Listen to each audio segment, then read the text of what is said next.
dia, bons dias, boas tardes e boas noites, né? Esse vídeo destina-se aos alunos, alunas e alunos, caros alunos dos sétimos anos, correto?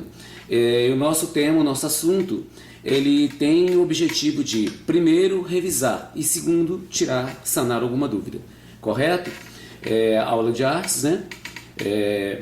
O tema, o assunto é autorretrato, selfie. Mas para falar de autorretrato e de selfie, nós teremos que retornar lá na pré-história, né? Segundo os historiadores, aquele momento, né, que o ser humano imprime a sua mão em positivo, a tinta na palma da mão, na parede das cavernas, na arte rupestre, né, ou arte sobre rocha, ou então com um canudo de tinta soprava a tinta entre os dedos, o negativo, né, o positivo, a tinta na palma das mãos, o negativo assoprando a tinta ao redor dos dedos, das mãos, formando a mão em negativo, correto? A arte rupestre é considerada como o útero da arte. Foi lá que tudo começou. Inclusive essa história de ícones, né, iconoclastas e os iconolatras. Os iconoclastas, eles repudiam as imagens, né? E os iconolatras, iconolatria quer dizer adoração das imagens. Iconolatria, adoração das imagens. Iconoclastia, aquele que quebra imagens. A origem da palavra é origem grega, né? Ícone, imagem, e clastia, quebra de imagens. Tudo começou quando? Na pré-história, né?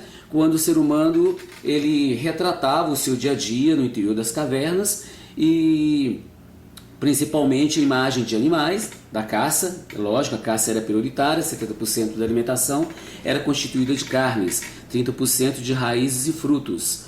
Ou seja, o homem tinha uma necessidade estreita, muito aguçada em relação à natureza, né?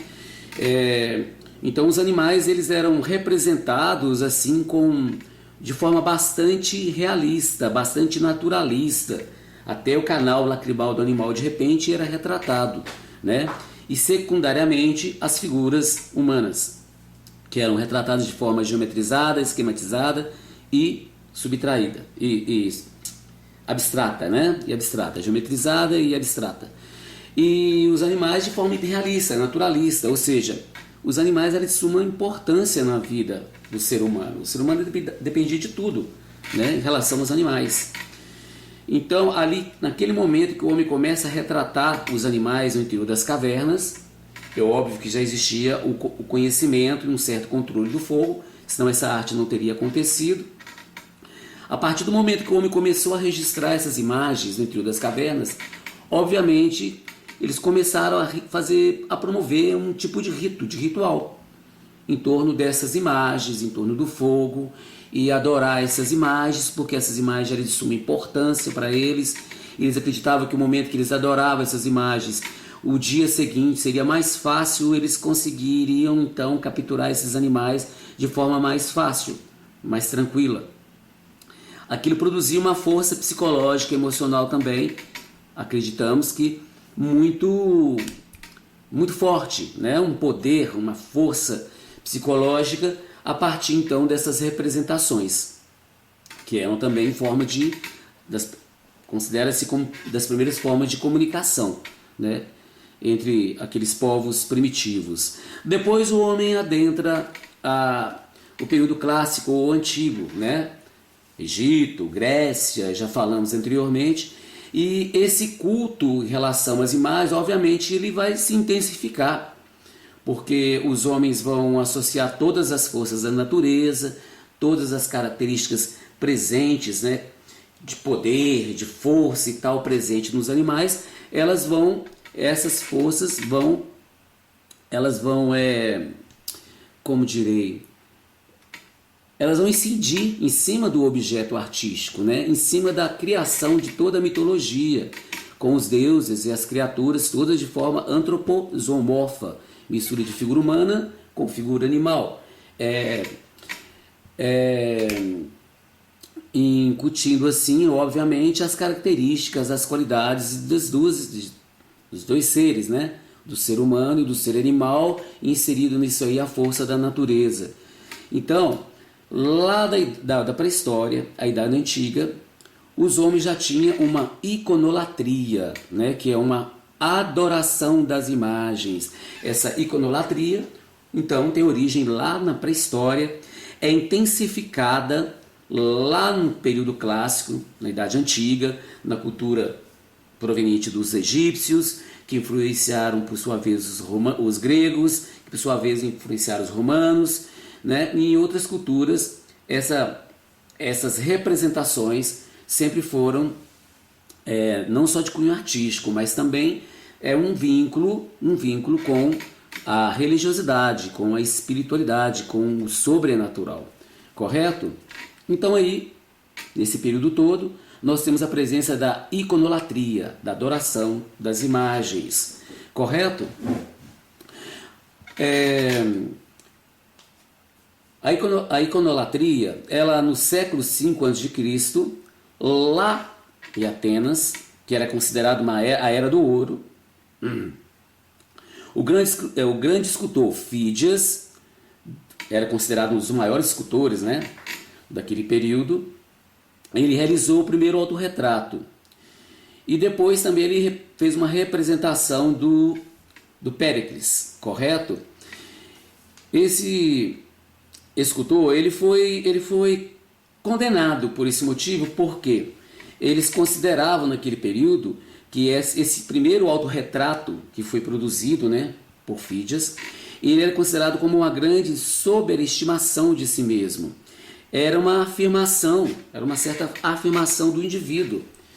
Então ele foi condenado por esse motivo, assim como outros naquele período de ouro da Grécia Antiga também foram condenados, né? Fídias, Péricles e Sócrates. Sócrates, o caso conhecido, que ele foi obrigado a tomar veneno, né? Pois bem, essa iconolatria até esse período, o povo era supersticioso, tudo era voltado, vinculado com a crença, com as crendices, com as lendas, fábulas e etc., né? Mas aí houve um declínio do Império Romano e houve o nascimento do Império Bizantino. O Império Bizantino, capital Constantinopla, é onde se encontra agora Istambul, na Turquia, né? Nesse período, sucederam-se sociedades iconoclastas. O que são sociedades iconoclastas? Sociedades que eram totalmente avessas, contrárias à produção e culto de imagens, né? Eles totalmente contrários, não permitiam o uso e adoração de imagens. No século VIII da Idade Média, né, o imperador Leão III, ele proibiu o uso de qualquer imagem religiosa, né? Ele extinguiu, acabou com todas as representações, principalmente aquela que predominava, que era a primeira, que era mais representada, por mais vezes representada, que era a imagem do Cristo. Ela foi totalmente proibida, suprimida, foi proibida e foi retirada do palácio desse imperador Leão III. O culto às imagens se excedia, ou seja, tudo que as pessoas iam fazer, elas pediam, reverenciavam as imagens, elas faziam pedidos, ao adentrar nos templos elas beijavam os santos, as imagens do santo, as imagens de anjos, as imagens de profetas, todos eram adorados, essas imagens eram adoradas. Então o rei achou que estava excedendo esse Leão III e por esse motivo foi proibido, né? O primeiro autorretrato dessa Idade Média que se tem conhecimento tratava-se da representação do rosto de Cristo. Aquele momento que o Cristo estava sofrendo, ele teve o rosto dele, né, enxugado por Verônica, que se apiedou daquele momento tão triste da história, né? Então Verônica foi lá, enxugou o rosto de Cristo e o rosto de Cristo ficou impresso. Então esse é um dos primeiros autorretratos que se tem conhecimento. A iconoclastia seguida em 743, após a morte de Leão III, o filho dele, o Constantino continuou a sua prática, né? A sua política iconoclasta, né? A iconoclastia totalmente contrária à produção e ao culto de imagens. Depois, nós tivemos o São Teodoro, que nesse mesmo período, né, do Constantino, o São Teodoro ele fez uma afirmativa. Ele era favorável, né, à produção de imagem, então ele fez a seguinte afirmativa: através da imagem de Cristo, o invisível se faz ver. E por causa dessa afirmativa, ele foi preso e foi torturado. Logo em seguida tivemos então uma imperatriz Irene, viúva de Leão IV, e no poder, então, ela convocou um concílio, invertendo o jogo, favorecendo então assim a produção de imagens e a iconografia, a iconolatria, né? E logo depois, então, depois de Irene, a viúva de Leão IV, nós tivemos em seguida o Leão V, o armênio, que voltou a perseguir os defensores das imagens. Ele perseguia implacavelmente os defensores das imagens. Depois, logo após então Leão V, nós tivemos a imperatriz Teodora, que assegurou o fim da iconoclastia. Ela convocou uma missa na Catedral de Santa Sofia em 843 e restaurou a ortodoxia. A ortodoxia significa sistema religioso implantado como único e verdadeiro pela Igreja. Aí que surgiu a questão do dogmatismo religioso, né? Os dogmas são os preceitos, são os valores propostos pela Igreja. Depois de 100 anos de muitas idas e vindas e de muito sangue derramado por causa da luta contra o uso de imagens, o ícone, que é a representação artística de divindade ou temas religiosos, retomam seu lugar e começa a Idade de Ouro no Império Bizantino. Vocês perceberam que essa questão da iconoclastia, iconolatria, a iconolatria é a adoração de imagens, iconoclastia é a quebra de imagens. Sempre houve controvérsias lá na Idade Média, né? Sempre houveram controvérsias em relação ao uso ou não uso de imagens, correto? A concessão, a permissão ou a proibição do uso de imagens sempre foi patente, foi um fato verídico constatado lá no período medieval, correto? Depois nós tivemos os autorretratos muito bacanas, muito importantes, né, no período renascentista, por exemplo. A exemplo de Leonardo da Vinci, com os seus autorretratos. Inclusive há uma controvérsia e acredita-se até que a representação da Mona Lisa, da Gioconda, seja na verdade da psique, né, do Leonardo da Vinci, que ele tem retratado ele próprio, o lado feminino dele, correto? Do artista. Além do Leonardo da Vinci, tivemos também o Albrecht Dürer. O Albrecht Dürer é do mesmo período renascentista, porém Leonardo da Vinci da cultura italiana e Albrecht Dürer alemão, né, do Renascimento alemão. Nós tivemos também no Barroco grandes produtores de autorretratos como Rembrandt, da Holanda, e o El Greco de origem grega, mas que na sua infância mudou-se para a Espanha e desenvolveu-se, cresceu, formou-se e fez toda a sua carreira artística na Espanha, né? O El Greco. Depois tivemos o período pós-impressionista também, a exemplo do período pós-impressionista, com um grande artista, um dos mais admiráveis artistas, que é o Vincent van Gogh. O Vincent van Gogh, o holandês, né? E no realismo tivemos o Gustavo Courbet, nas vanguardas tivemos a Frida Kahlo, na vanguarda brasileira a Tarsila do Amaral, Cândido Portinari, dentre outros, ok? Então fica aí a dica que a selfie só foi possível então logo após esse percurso todo, né? Nós tivemos na pré-história, na Idade Antiga, nós tivemos autorretratos.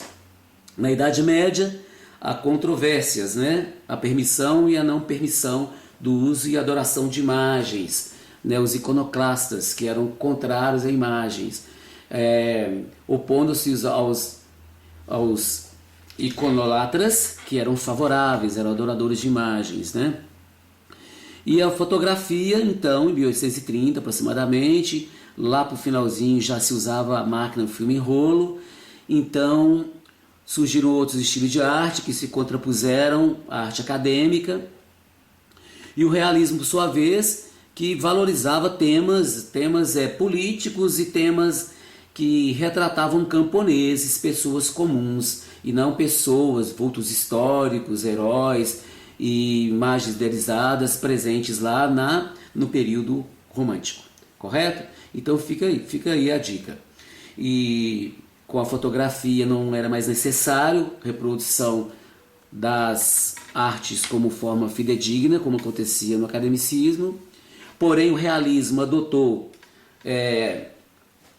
o contexto do cotidiano para ser representado, né, dos camponeses, das pessoas comuns, para serem representados na arte proposta até então. E a selfie só foi possível depois com o advento, óbvio, da fotografia, né? Com a fotografia também intensificaram-se a questão dos autorretratos, mas era necessário que alguém tirasse essa foto do que queria ser retratado, né? Autorretratado, e a selfie, o processo digital que as pessoas mesmo se fotografam, correto? Fica aí a dica, qualquer dúvida, postem as dúvidas lá no Positivo On, correto? Muito obrigado e até mais.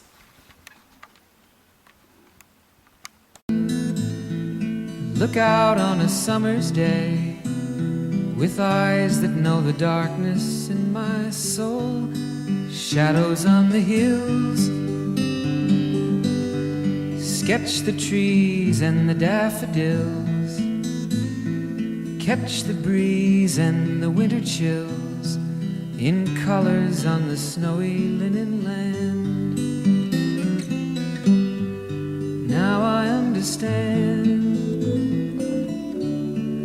what you tried to say to me, and how you suffered for your sanity, and how you tried to set them free. They would not listen, they did not know how. Perhaps they'll listen now. Starry, starry night, flaming flowers that brightly blaze, swirling clouds in violet haze, reflect in Vincent's eyes of china blue, colors changing hue. Morning fields of amber grain, weathered faces lined in pain, are soothed beneath the artist's loving hand. Now I understand what you tried to say to me, and how you suffered for your sanity, and how you tried to set them free. They would not listen, they did not know how. Perhaps they'll listen now, for they could not love you, but still your love was true. And when no hope was left inside on that starry, starry night, you took your life as lovers often do. But I could have told you, Vincent, this world was never meant for one as beautiful as you. Starry, starry night, portraits hung in empty halls, frameless heads on nameless walls, with eyes that watch the world and can't forget, like the strangers that you've met, the ragged men in ragged clothes, a silver thorn, a bloody rose, lie crushed and broken on the virgin snow. Now I think I know what you tried to say to me, and how you suffered for your sanity, and how you tried to set them free. They would not listen, they're not listening still. Perhaps they never